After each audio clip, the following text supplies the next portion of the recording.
तव विलोकनात् कृष्णा गोपिका जना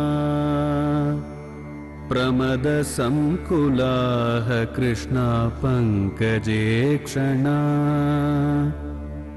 अमृतधारया कृष्णा संप्लुता इव स्तिमिततां कृष्णा ददुस्त्वत्पुरोगताः।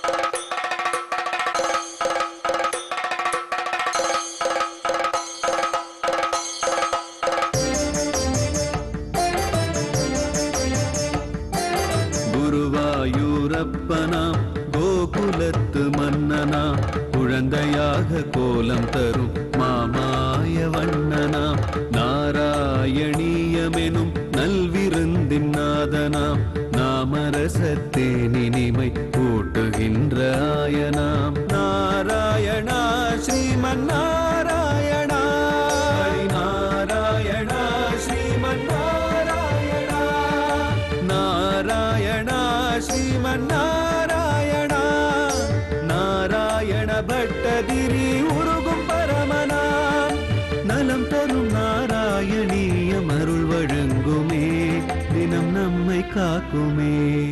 வக்ஷஸ்தலே ச விபுலம் நயனோத்பலே ச மந்தஸ்மிதே ச மிருதுலம் மதஜல்பிதே ச பிம்பாதரே ச மதுரம் முரளீரவே ச பாலம் விலாசநிதிமா கலயே கதானு.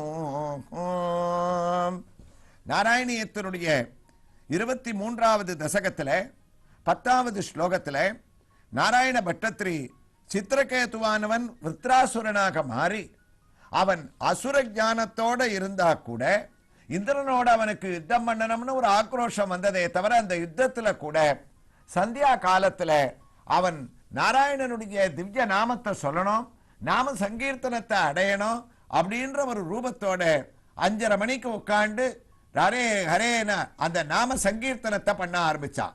இதை பார்த்த உடனேயே இந்திரனுக்கு ஆச்சரியமா போயிடுத்தான். ஒரு அசுரன் இப்படி பண்றான், நமக்கு கூட அந்த இடத்துல அப்படி ஒரு பக்தி இல்லையேன்னு தன்னுடைய வஜ்ராயுதத்தை கீழே வச்சான்.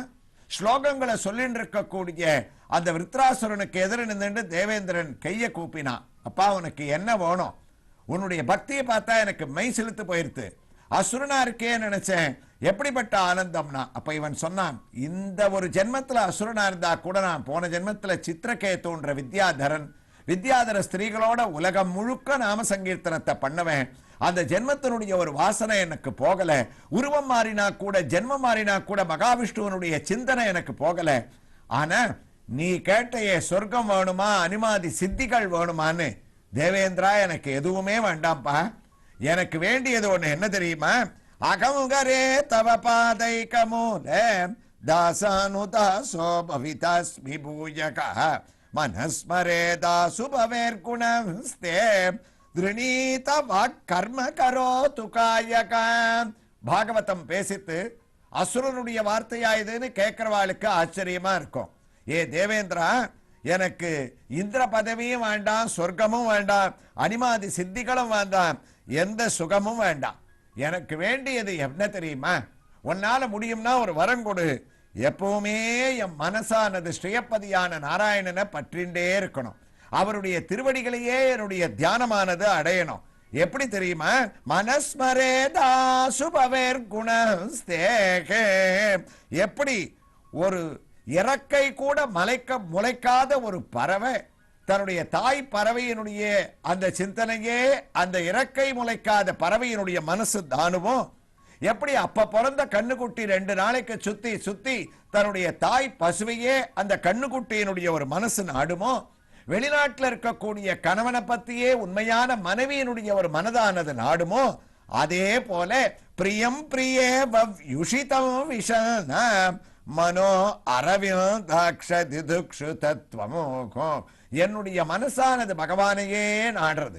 அதனால எந்த சிந்தனையிலையும் என்னுடைய மனமாகிய வண்டு கிருஷ்ணனுடைய திருவடி தாமரையே தொலைச்சுட்டு இருக்கணும். அப்படின்ற ஒரு வரத்தை எனக்கு ஒன்னால முடிஞ்சா குடுன்னு தேவேந்திரன் இடத்துல இவன் பிரார்த்தனை பண்ணான். அசந்து போயிட்டான் தேவேந்திரன். நமக்கே ஆச்சரியமா தானே இருக்கு. ஒரு அசுரன் இதுவரைக்கும் எந்த புராணத்திலையும் இப்படி ஒரு ஸ்லோகத்தை சொல்லி நம்ம கேட்டதே இல்லையே.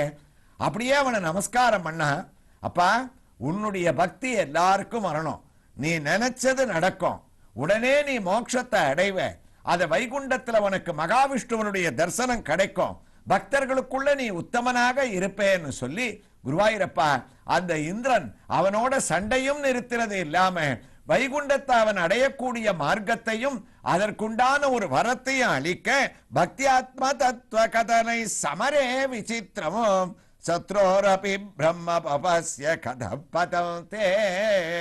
அந்த சித்திரகேது விருத்ராசுரனா மாறி கடைசியா அவனுடைய சரித்திரத்தை முடிக்கிறார் நாராயண பட்டத்திரி. பகவத் பக்திமானாக குருவாயூரப்பா உன்னுடைய பதத்தை அவன் விசித்திரமாக அசுர ரூபத்தோட அடைஞ்சானாமே, இந்த சரித்திரம் சத்தியமானு கேட்க குருவாயூரப்பனும் அங்கீகாரம் பண்றார். அந்த 23வது தசகத்தினுடைய 10வது ஸ்லோகத்தினுடைய தமிழ் பாசுரத்தை கேட்டோம்னா இதோட அர்த்தம் நமக்கு தானாவே புரிஞ்சிடும். பயமேதும் அடையாமல் சித்திரகேது சாபத்தில் விடுதலையை ஆசிக்காமல் மயல் மிக்க விருத்தரனாய் பிறந்ததுடன் புரந்தரனை பகைத்து கொண்டேன் துயர்முக்க போர் புரிஜ உம்முடைய துணையதனால் கண்ணா தூய்மை பெற்றே உயர்வு மிகவும் வைகுந்த பதவி என்னும் உள் பதவியை அடைந்தானன்றோ. அவனுடைய சரித்திரமும் ஸ்லோகமும் முடியறது. அதை முடிச்ச பட்டத்திரி 23வது தசகத்தினுடைய கடைசி ஸ்லோகம் 11வது ஸ்லோகத்துல சப்த மருத்துக்களுடைய உற்பத்தியை சொல்லி தன்னுடைய வாதரோகம் நீங்கிறதுக்காக ஒரு பிரார்த்தனையை பண்றதுக்காக தசகத்தினுடைய முடிவை ஆரம்பிக்கிறார் பட்டத்திரி. அதற்குள் நாம் இப்போது தரிசித்துக் கொண்டிருக்கக்கூடிய திருக்கோயில் உங்களுக்கு கவனத்தில் இருக்கும். தமிழ்நாட்டில் அரக்கோணத்திலிருந்து சோளிங்கர் வாலாஜா செல்லக்கூடிய ஒரு மார்க்கத்தில் அரக்கோணத்திலிருந்து சுமார் 5 கிலோமீட்டர் தூரத்தில் அமைந்திருக்கக்கூடிய சிறிய ஊர் கும்பினிப்பேட்டை.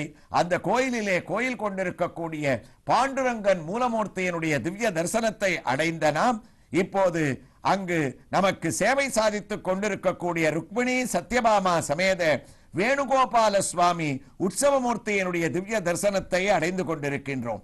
ஆச்சரியமான சேஷ வாகனத்திலே நின்ற திருக்கோலத்திலே எம்பெருமான் காட்சியை அளிக்க துவங்கிவிட்டார். இந்த தசகத்திலே ஆதிசேஷனுடைய தரிசனம் சித்திரகேதுவிற்கு கிடைத்ததாலோ என்னவோ நமக்கும் தசகத்தினுடைய பூர்த்தியிலே சேஷ வாகனத்திலே எம்பெருமானுடைய திவ்ய தரிசனம். உயர்ந்த கிரீடத்தை தான் தரித்துக் கொண்டு வேணுகோபாலனாக உயர்ந்த திருமுகத்துடன் தனக்கே உரிய புன்சிரிப்புடன் மந்த காசத்துடன் அவனுடைய திருமுகத்தினுடைய ஒரு சேவை.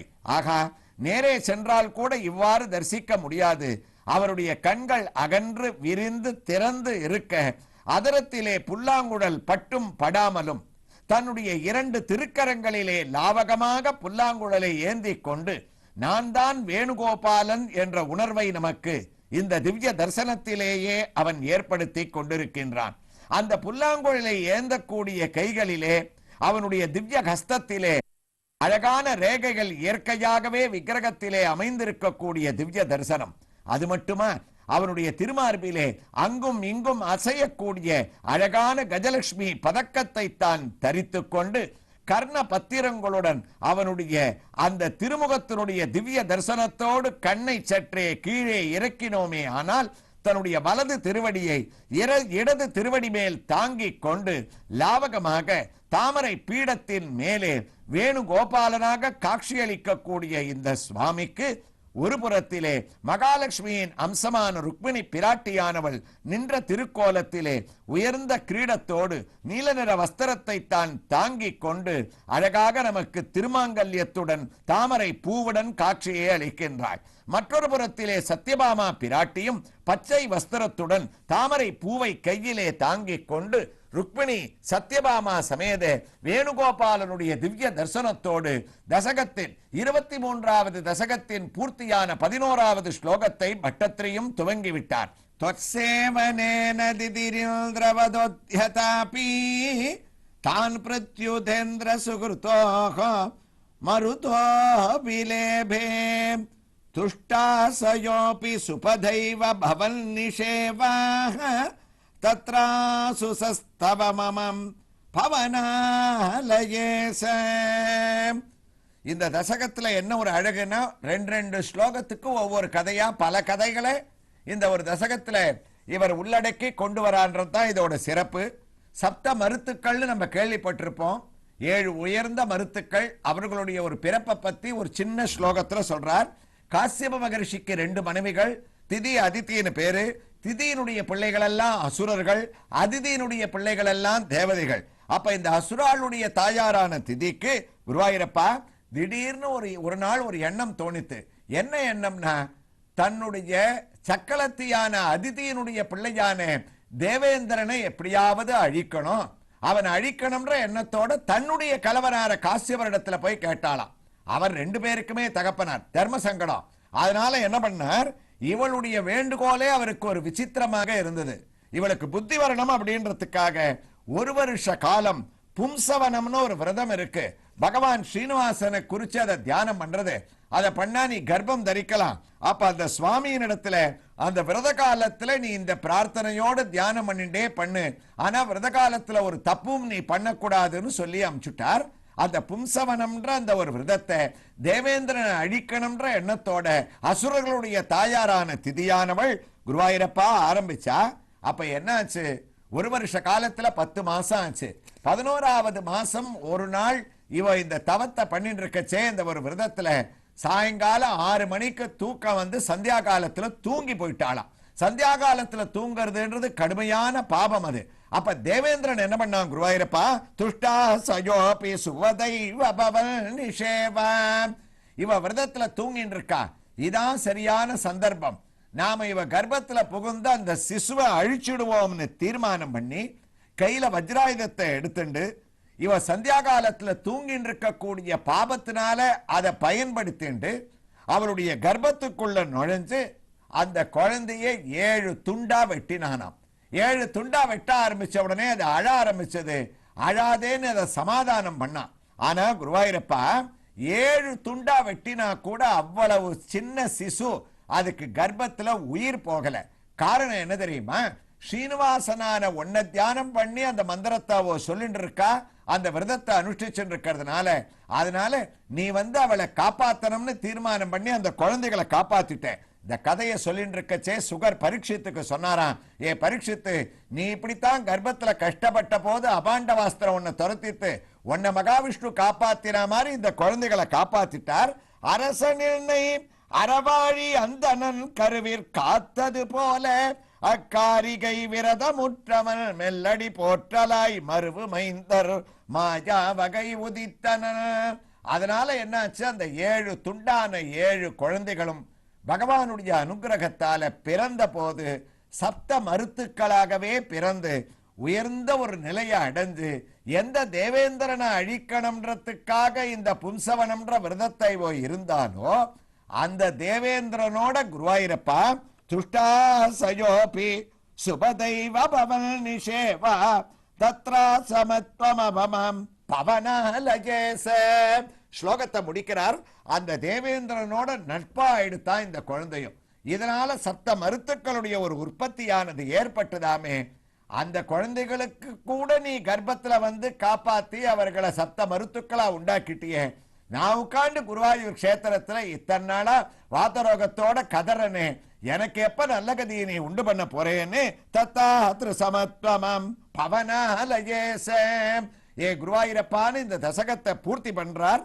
அதனுடைய தமிழ் பாசுரத்தை நம்ம பார்த்தோம்னா, திதி தேவி இந்திரனை அழித்திடவே தன்மனத்தே நினைத்த போதும் அதிகமுறும் அறிவு நிறைந்த மருத்துக்களை பெற்றாளன்றோ மதியீனம் உற்றவர்க்கும் உன் சேவை என்றென்றும் மகிமை நல்கும் எதுவரினும் காக்கின்ற குருவாயூர் என்னவனே பெரும வாழி என்ற இந்த ஒரு வைபவத்தோடு 23வது தசகத்தின் 11வது ஸ்லோகமானது பூர்த்தியாகி 24, 25வது தசகங்களில் நாராயணியத்தில் பட்டத்ரி உயர்ந்த நிருசிம்மாவதாரத்தினுடைய ஒரு பெருமையை சொல்ல இருக்கார்.